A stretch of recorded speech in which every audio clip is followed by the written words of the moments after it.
pakej umrah hujung tahun 2026 dan awal tahun 2027.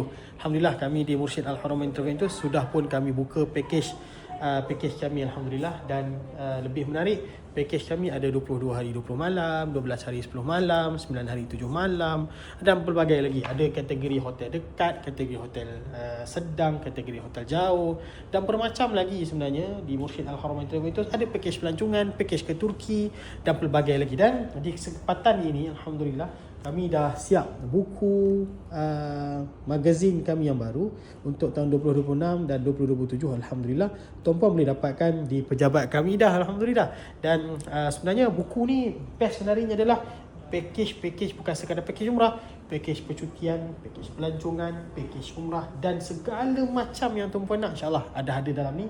Tuan-puan boleh dapatkan daripada kami segera untuk pakej umrah 2026-2027. Tuan-puan kena daftar ataupun rancang dari sekarang nak pergi bila, bulan berapa, keluarga mana nak pergi, isteri nak ikut ke tak, anak nak bawa ke tak, semua tu dah boleh untuk tuan-puan merancang dan bersama dengan Mursyid Al-Haramain Travel Agency. Dapatkan segera. Assalamualaikum warahmatullahi wabarakatuh.